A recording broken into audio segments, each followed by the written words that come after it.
Prostate ഗ്രന്ഥിയിലുണ്ടാവുന്ന വീക്കം അല്ലെങ്കിൽ ഗ്രന്ഥി വീക്കം എന്ന് പറയുന്നത് ഇതെങ്ങനെ നമുക്ക് പൂർണ്ണമായിട്ടും പരിഹരിക്കാം, അല്ലെങ്കിൽ ആ ഒരു ഇൻഫ്ലമേഷൻസിനെ നമുക്ക് എങ്ങനെ റെഡ്യൂസ് ചെയ്യാം, അതേപോലെ തന്നെ ലിംഗത്തിലേക്കുള്ള രക്തയോട്ടം നമുക്ക് എങ്ങനെ ഇമ്പ്രൂവ് ചെയ്തെടുക്കാം, അതേപോലെ സെക്ഷൽ കംപ്ലയിൻസ് ഉണ്ടെങ്കിൽ അതിനെ എങ്ങനെ റെഡ്യൂസ് ചെയ്ത് കൊണ്ടുവരാം. ഇത്തരം സംശയങ്ങൾ എല്ലാവർക്കും ഉണ്ടാവും, അല്ലെങ്കിൽ ഇതിൻ്റെ സംബന്ധമായിട്ടുള്ള ബുദ്ധിമുട്ടുകൾ എല്ലാവർക്കും ഉണ്ടാവും. ഇപ്പോൾ പ്രോസ്റ്റേറ്റ് ഗ്രന്ഥി എന്ന് പറയുമ്പം പുരുഷ ശരീരത്തിൽ കാണപ്പെടുന്ന ഒരു ആക്സസറി ഓർഗൻ അല്ലെങ്കിൽ ആക്സസറി ഗ്ലാൻഡ് ആണ്. അപ്പോൾ അതിൻ്റെ ഫങ്ഷൻസ് എന്ന് പറയുമ്പം നമ്മുടെ ശരീരത്തിലെ സെമൻ പ്രൊഡക്ഷൻസിനും അതേപോലെ തന്നെ യൂറിൻ ഔട്ട്പുട്ടൊക്കെ കൺട്രോൾ ചെയ്യുന്നത് ഈ ഒരു പ്രോസ്റ്റേറ്റ് ഗ്രന്ഥിയാണ്. ഇന്ന് പ്രായമായി വരുന്ന ആളുകൾക്ക് ഏറ്റവും കൂടുതൽ ബാധിക്കുന്നതാണ് ഈ പ്രോസ്റ്റേറ്റ് ഗ്രന്ഥിയിൽ ഉണ്ടാകുന്ന നീർക്കെട്ട് എന്ന് പറയുന്നത്. അപ്പോൾ ഈ പ്രോസ്റ്റേറ്റ് ഗ്രന്ഥിൻ്റെ ലക്ഷണങ്ങളും ആ ഒരു നീർക്കെട്ടിനെ കുറയ്ക്കാൻ സഹായിക്കുന്ന കുറച്ച് ഫ്രൂട്ട്സും അതേപോലെ തന്നെ വെജിറ്റബിൾസും അതേപോലെ മറ്റ് ഫുഡ് ഐറ്റംസ് എന്തൊക്കെയാണെന്ന് നമുക്ക് ഇന്നത്തെ വീഡിയോയിലൂടെ ഒന്ന് ഡിസ്കസ് ചെയ്യാം. ഹായ്, ഞാൻ doctor Juhi Das, QNB health കെയറിലെ ഹോമിയോപ്പത്തിക് ഫിസിഷ്യനാണ്.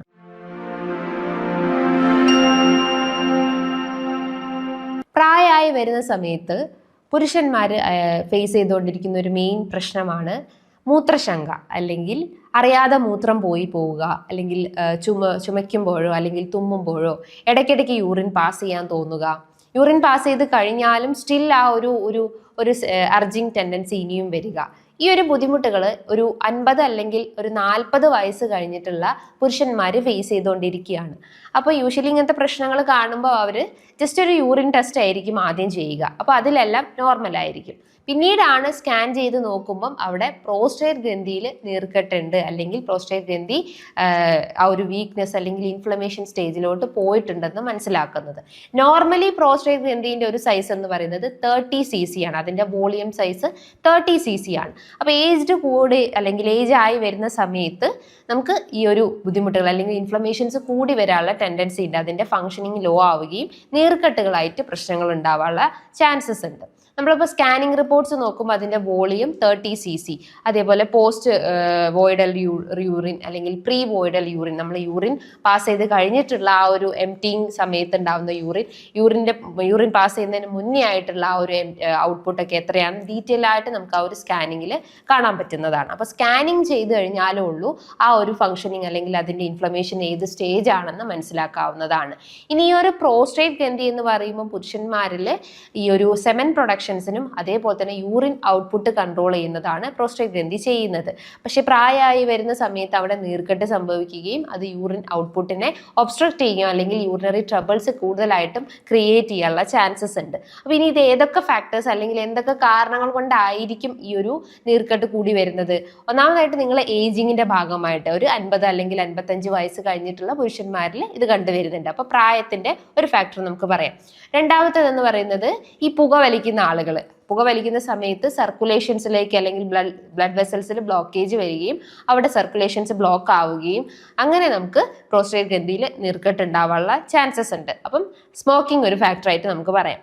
മൂന്നാമത്തേത്, നിങ്ങൾ മദ്യപിക്കുന്ന ആളുകളാണെങ്കിൽ, കണ്ടിന്യൂസ് ആയിട്ട് അല്ലെങ്കിൽ ക്രോണിക് ആൽക്കഹോളിക് അഡിക്റ്റ് ആണെങ്കിൽ അതിൻ്റെ ഭാഗമായിട്ടും നമുക്ക് ബുദ്ധിമുട്ടുകൾ ഉണ്ടാവാൻ ചാൻസസ് ഉണ്ട്.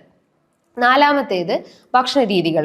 ഇന്ന് നമ്മുടെ ജീവിതശൈലി നോക്കുമ്പം എല്ലാവരും പുറത്തെ ഫുഡിനെയാണ് ഡിപ്പെൻഡ് ചെയ്യുന്നത്, അല്ലെങ്കിൽ റെസ്റ്റോറൻറ്റ്സിന് കൂടുതലായിട്ടും ഡിപ്പെൻഡൻ്റ് ആണ്. അപ്പോൾ നമ്മൾ കഴിച്ചുകൊണ്ടിരിക്കുന്നത് കൂടുതലായിട്ടും സാച്ചുറേറ്റഡ് ഫാറ്റ്സ് ആണ്. അപ്പോൾ 3 S ആണ് നമ്മൾ ഈ പ്രോസ്റ്റേറ്റ് ഗ്രന്ഥിയിലുള്ള ആളുകൾ അല്ലെങ്കിൽ പ്രോസ്റ്റേറ്റ് ഗ്രന്ഥിയിൽ നീർക്കെട്ടുള്ള ആളുകളെ അവോയ്ഡ് ചെയ്യുന്നത്. സാൾട്ട്, ഷുഗർ, അതേപോലെ തന്നെ സാച്ചുറേറ്റഡ് ഫാറ്റ്. സാൾട്ട് എന്ന് പറയുമ്പോൾ നമ്മൾ അമിതമായിട്ട് ഉപ്പ് കഴിക്കുന്ന ആളുകൾ അല്ലെങ്കിൽ കൂടുതലായിട്ടും സാൾട്ട് റിച്ച് ആയിട്ടുള്ള ഭക്ഷണങ്ങൾ കഴിക്കുന്ന ആളുകൾക്ക് ഇൻഫ്ലമേഷൻ ഉണ്ടാവാൻ ചാൻസസ് ഉണ്ട്. ഇനി ഷുഗർ എന്ന് നോക്കുമ്പോൾ നിങ്ങൾ കഴിക്കുന്ന ചായ, കാപ്പി, അതിലൊക്കെ ആഡ് ചെയ്തിട്ടുള്ള ആ ഒരു ക്രിസ്റ്റൽസ്, അതേപോലെ തന്നെ നിങ്ങൾ കഴിക്കുന്ന റൈസ്, വൈറ്റ് റൈസ് കൂടുതലായിട്ടും കാർബോഹൈഡ്രേറ്റ്സ് ആണ് അല്ലെങ്കിൽ ഷുഗറി റിച്ച് ആണ്. നിങ്ങൾ കഴിക്കുന്ന ബേക്കറി സാധനങ്ങൾ, ചോക്ലേറ്റ്, ഐസ്ക്രീം, പേസ്ട്രീസ്, അതേപോലെ തന്നെ മറ്റുള്ള ബിസ്ക്കറ്റ്സ്, ഇതിലൊക്കെ കൂടുതലായിട്ടും ഷുഗർ ഡിപ്പെൻഡഡ് ആണ് അല്ലെങ്കിൽ ഷുഗർ ലെവൽ കൂടുതലാണ്. സാച്ചുറേറ്റഡ് ഫാറ്റ്സും ഇതിൽ കൂടുതലാണ്. ഇനി സാച്ചുറേറ്റഡ് ഫാറ്റ്സ് എന്ന് പറയുമ്പോൾ എന്താ? അൺഹെൽത്തി ഫാറ്റ്സ് ആണ്. അത് നമ്മുടെ ശരീരത്തിൽ എത്തിക്കഴിഞ്ഞാൽ അത് രക്തക്കൊഴലുകളിൽ ബ്ലോക്കേജ് ഉണ്ടാക്കുകയും നമുക്ക് ഹൃദ്രോഗത്തിൻ്റെയും സ്ട്രോക്കിൻ്റെയും പ്രശ്നങ്ങൾ ഉണ്ടാവാനുള്ള ചാൻസസ് ഉണ്ട്. അത് കൊളസ്ട്രോൾ ലെവൽ കൂടുകയും നല്ല ഇനം കൊഴുപ്പുകൾ ശരീരത്തിൽ കുറയ്ക്കുകയും അതേപോലെ ചീത്ത ഇനം കൊഴുപ്പുകൾ ശരീരത്തിൽ കൂടുകയൊക്കെയാണ് ഈ സാച്ചുറേറ്റഡ് ഫാറ്റ് എന്നുള്ള ആ ഒരു ഘടകം ശരീരത്തിൽ ചെയ്യുന്നത്. അപ്പോൾ ഈ 3 S നിർബന്ധമായിട്ട് നിങ്ങൾ ലൈഫിൽ അല്ലെങ്കിൽ നിങ്ങളുടെ ഡയറ്റിൽ നിന്ന് ഒഴിവാക്കേണ്ടതുണ്ട്. Sugar, salt, saturated fats. ഇനി നിങ്ങൾ ഉൾപ്പെടുത്തേണ്ടതായിട്ടുള്ള കുറേ രീതിയിലുള്ള ഭക്ഷണങ്ങളുണ്ട്. അതിൻ്റെ മുന്നേ ആയിട്ട് അതിൻ്റെ കാരണങ്ങൾ നോക്കുമ്പോൾ ഞാൻ പറഞ്ഞു ഏജിങ് നമുക്ക് പറയാം, സ്മോക്കിംഗ്, ആൽക്കഹോൾ, അതേപോലെ തന്നെ സാച്ചുറേറ്റഡ് ഫാറ്റ്സ് ഒക്കെ അമിതമായിട്ട് കൺസ്യൂം ചെയ്യുന്ന ആളുകൾ. അതേപോലെ തന്നെ നിങ്ങൾക്ക് എന്തെങ്കിലും യൂറിനറി ട്രബിൾസ് ഉണ്ടെങ്കിൽ, യൂറിനറി ട്രാക്ട് ഇൻഫെക്ഷൻസ് ഒക്കെ ഉണ്ടെങ്കിലും അതിൻ്റെ ഭാഗമായിട്ട് നമുക്ക് പ്രോസ്റ്റേറ്റ് ഗ്രന്ഥിയിൽ നീർക്കെട്ട് ഉണ്ടാവാനുള്ള ചാൻസസ് ഉണ്ട്. ഇനി ഇതിൻ്റെ ലക്ഷണങ്ങൾ നോക്കുമ്പോൾ നമുക്ക് ഇടയ്ക്കിടയ്ക്ക് മൂത്രം ഒഴിക്കാൻ തോന്നുക. മൂത്രം ഒഴിച്ചു കഴിഞ്ഞാലും നമുക്ക് ഒരു കംപ്ലീറ്റ് ഫീലിംഗ് അല്ലെങ്കിൽ ഒരു സാറ്റിസ്ഫാക്ടറി ഫീലിംഗ് ഉണ്ടാവാത്തൊരു ടെൻഡൻസി വരിക. യൂറിൻ പാസ് ചെയ്ത് പോകുമ്പോൾ തന്നെ അതിൻ്റെ യൂറിൻ്റെ ഒഴുക്ക് നോക്കുമ്പോൾ വളരെ സ്ലോ സ്ട്രീം ആയിട്ട് യൂറിൻ പോകുന്നു. ഒരു സ്ട്രോങ് അല്ലെങ്കിൽ ഒരു പവറായിട്ട് യൂറിൻ പോകാത്തൊരവസ്ഥ ഉണ്ടാകുന്നു, സ്ലോ സ്ട്രീം ഓഫ് യൂറിൻ. അതേപോലെ തന്നെ യൂറിനിൽ ഒരു ഒബ്സ്ട്രക്ഷൻസ്, കുറച്ച് യൂറിൻ പോവുക, പിന്നെ ഒരു തടസ്സം വരിക, പിന്നെയും യൂറിൻ പോവുക, അങ്ങനെ ഒരു ഒബ്സ്ട്രക്റ്റീവ് ഫീലിംഗ് ഉണ്ടാവാനുള്ള ചാൻസസ് ഉണ്ട്. അതോടൊപ്പം തന്നെ യൂറിനിൽ കളർ ചേഞ്ചസ് ഉണ്ടാവുക, രക്തം കാണുക, അതേപോലെ തന്നെ യെല്ലോയിഷ് ഡിസ്കളറേഷൻസ് ഉണ്ടാവുക, കുറച്ചുകൂടി ഡാർക്ക് കളേർഡ് യൂറിനൊക്കെ പോകാനുള്ള ചാൻസസ് ഉണ്ട്. നടുവേദന അനുഭവപ്പെടാവുന്നതാണ്. ഈവൻ ബന്ധപ്പെടുന്ന സമയത്തായാലും ഒരു പവർ ഇല്ലാത്ത പ്രശ്നങ്ങൾ, ഇറക്ടൈൽ ഡിസ്ഫങ്ഷൻസിന്റെ പ്രശ്നങ്ങൾ ഉണ്ടാവുന്നതാണ്. പ്രിമച്വർ ഇജാക്കുലേഷൻ അല്ലെങ്കിൽ ശീഘ്രസ്ഖലനത്തിന്റെ പ്രശ്നങ്ങൾ ഉണ്ടാവാനുള്ള ചാൻസസ് ഉണ്ട്. അപ്പോൾ ഇതൊക്കെയാണ് മെയിൻ ആയിട്ടും ഇതിന്റെ ലക്ഷണങ്ങൾ എന്ന് പറയുന്നത്. അപ്പോൾ ഇങ്ങനത്തെ എന്തെങ്കിലും ബുദ്ധിമുട്ടുകൾ അല്ലെങ്കിൽ നിങ്ങൾക്ക് തുടക്കത്തിൽ തന്നെ ഇങ്ങനത്തെ എന്തെങ്കിലും യൂറിനറി ട്രബിൾസ് കാണുകയാണെങ്കിൽ ഫസ്റ്റ് ഓഫ് ഓൾ നിങ്ങളൊരു യൂറിൻ അനാലിസിസ് നോക്കുക. അതിൻ്റെ അകത്ത് നിങ്ങൾക്ക് ബാക്ടീരിയ കൊണ്ടായിരിക്കാം മേ ബി ഈ ഒരു യൂറിൻ ഇൻഫെക്ഷൻസ് വരുന്നത്. അപ്പോൾ ബാക്ടീരിയ ആണെങ്കിൽ അതിൻ്റെതായ പ്രോപ്പർ ട്രീറ്റ്മെന്റ്സ് ഫോളോ അപ്പ് ചെയ്യേണ്ടതാണ്. എന്നാൽ നിങ്ങൾക്ക് റെക്കറന്റ് ആയിട്ട് ഈ ഒരു ഇൻഫെക്ഷൻസ് വന്നുകൊണ്ടിരിക്കുന്നുണ്ടെങ്കിൽ നിങ്ങളൊരു സ്കാനിങ് ചെയ്യുക. അതോടൊപ്പം തന്നെ ഒരു blood test, prostate specific antigen test ചെയ്യാവുന്നതാണ്. നോർമൽ വാല്യൂ നോക്കുമ്പം PSAന്റെ 0.5 to ഒരു 5.5 വരെയാണ് നോർമൽ ഉള്ളത്. പക്ഷേ 5.5 എബോവ് റേസ്ഡ് ആണെങ്കിൽ അതൊരു ഇൻഫ്ലമേഷൻസ് ആണ് അല്ലെങ്കിൽ കുറച്ചുകൂടി സിവിയർ കണ്ടീഷൻസ് ആണെന്ന് മനസ്സിലാക്കേണ്ടതാണ്.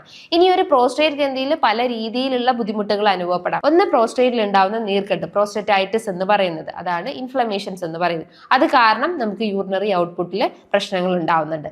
രണ്ടാമത്തേത് ബിനൈൻ പ്രോസ്റ്റേറ്റിക് ഹൈപ്പർപ്ലേഷ്യ അല്ലെങ്കിൽ നോൺ മാലിഗ്നന്റ് ആയിട്ടുള്ള കണ്ടീഷൻസ് ആണ് ബിനൈൻ പ്രോസ്റ്റേറ്റിക് ഹൈപ്പർപ്ലേഷ്യ എന്ന് പറയുന്നത്. അവിടെ ഉണ്ടാകുന്ന കോശങ്ങൾക്ക് വിഭജനം സംഭവിക്കുകയും അത് ഈ ഒബ്സ്ട്രക്ഷൻസിലേക്ക് ലീഡ് ചെയ്യാനുള്ള ചാൻസസ് ഉണ്ട്.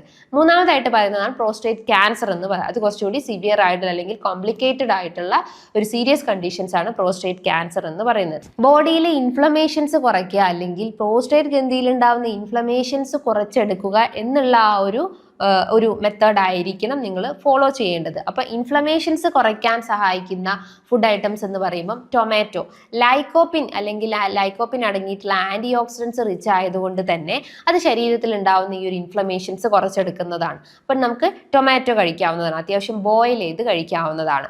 നിങ്ങൾക്ക് ഫ്രഷ് ആയിട്ട് അത് സാലഡ്സിലൊക്കെ മിക്സ് ചെയ്തിട്ടും കഴിക്കാവുന്നതാണ്. കുറച്ചുകൂടി ബെറ്റർ ആയിട്ടുള്ളത് ഒരു ഹാഫ് ബോയിൽ ചെയ്തിട്ട് നമുക്കൊന്ന് ഭക്ഷണത്തിലോ അല്ലെങ്കിൽ നമ്മൾ കഴിക്കുന്ന സാലഡ്സിലൊക്കെ മിക്സ് ചെയ്തിട്ട് അങ്ങനെയും കഴിക്കാവുന്നതാണ്. രണ്ടാമത്തേത് ബെറീസ് ആണ്.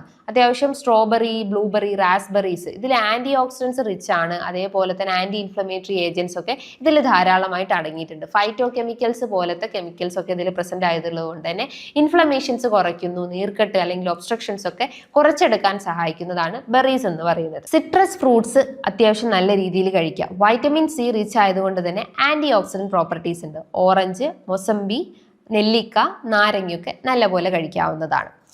ഇനി മറ്റൊരു വെജിറ്റബിൾസ് നോക്കുമ്പോൾ ക്രൂസിഫറസ് വെജിറ്റബിൾസ്, അതായത് ക്യാബേജ്, കോളിഫ്ലവർ, ബ്രൊക്കോളി, ഇതിൽ അത്യാവശ്യം ആൻറ്റി ഓക്സിഡൻസും ആണ്. അതേപോലെ തന്നെ നമ്മൾ ഇമ്മ്യൂണിറ്റി പവർ കൂട്ടാനും ഗട്ട് റിലേറ്റഡ് ഇഷ്യൂസ് ബ്രേക്ക് ചെയ്യാനും ഫൈബർ റിച്ച് ആയതുകൊണ്ട് തന്നെ നിങ്ങൾക്ക് കോൺസ്റ്റിപ്പേഷൻ പ്രശ്നങ്ങളൊക്കെ ക്ലിയർ ഔട്ട് ചെയ്യാൻ സഹായിക്കുന്നതാണ്.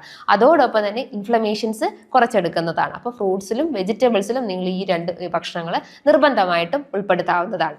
ഇനി ഹെൽത്തി ഫാറ്റ്സ് ഉൾപ്പെടുത്തുക. ഫാറ്റി ഫിഷസ് കഴിക്കുക, നട്ട്സ് കഴിക്കുക. നട്ട്സ് എന്ന് പറയുമ്പോൾ എസ്പെഷ്യലി വാൽനട്ട്സ് കഴിക്കാവുന്നതാണ്. സീഡ്സിലൊക്കെ അത്യാവശ്യം omega-3 റിച്ച് ആയതുകൊണ്ട് തന്നെ നിങ്ങൾക്ക് ഫ്ലാക്സ് സീഡ്സ് ഒക്കെ കഴിക്കാവുന്നതാണ്. സെലീനിയം, സിങ്ക് ഒക്കെ അടങ്ങിയിട്ടുള്ളത് കൊണ്ട് തന്നെ അത് ഈ സെക്ഷൽ കംപ്ലയിൻസ് ഒക്കെ റെഡ്യൂസ് ചെയ്ത് കൊണ്ടുവരാവുന്നതാണ്. അതിനാണ് നിങ്ങൾ വാൽനട്ട്സ്, ബ്രസീൽ നട്ട്സ് ഒക്കെ അത്യാവശ്യം നല്ല രീതിയിൽ ഡയറ്റിൽ ഉൾപ്പെടുത്താവുന്നതാണ്. ടീ, കോഫീൻ്റെ ഇൻടേക്ക് പരമാവധി അല്ലെങ്കിൽ കഫീൻ റിച്ച് ആയിട്ടുള്ള ഫുഡ് ഐറ്റംസ് റെഡ്യൂസ് ചെയ്യാൻ ശ്രമിക്കുക. പകരം നിങ്ങൾക്ക് ഗ്രീൻ ടീ ഒക്കെ പ്രിഫർ ചെയ്യാവുന്നതാണ്. അത് ബോഡി വെയിറ്റ് കൺട്രോൾ ചെയ്യും. അതേപോലെ തന്നെ ഇൻഫ്ലമേഷൻസ് ഒക്കെ കുറച്ചെടുക്കാൻ സഹായിക്കുന്നതാണ്. അതോടൊപ്പം തന്നെ ഒഴിവാക്കേണ്ടതായിട്ടുള്ള ഞാൻ പറഞ്ഞു ഷുഗർ, സാൾട്ട്, സാച്ചുറേറ്റഡ് ഫാറ്റ്സ്, അതായത് പ്രോസസ്ഡ് ഭക്ഷണങ്ങൾ, റിഫൈൻഡ് കാർബ്സ്, പരമാവധി റെഡ്യൂസ് ചെയ്ത് കൊണ്ടുവരിക. അതോടൊപ്പം തന്നെ നിങ്ങൾ കീഗൽ എക്സസൈസ് ഒക്കെ ഫോളോ ചെയ്ത് കഴിഞ്ഞാൽ നമ്മുടെ ആ ഒരു ബാക്ക് മസിൽസിന്റെ സ്ട്രെങ്ത് കുറച്ചൊന്ന് ഇമ്പ്രൂവ് ചെയ്യുകയും സെക്ഷൽ കംപ്ലയിൻസ് ഒക്കെ നമുക്ക് കുറച്ചെടുക്കാൻ സഹായിക്കുന്നതാണ്. ഇനി ഇതുമായി ബന്ധപ്പെട്ട് നിങ്ങൾക്ക് എന്തെങ്കിലും ഡൗട്ട്സ് ഒക്കെ ഉണ്ടെങ്കിൽ താഴെ കാണുന്ന നമ്പറിൽ കോൺടാക്ട് ചെയ്യാവുന്നതാണ്. നല്ലൊരു ഹെൽത്ത് ടോപ്പിക്കുമായി വീണ്ടും കാണാം. താങ്ക്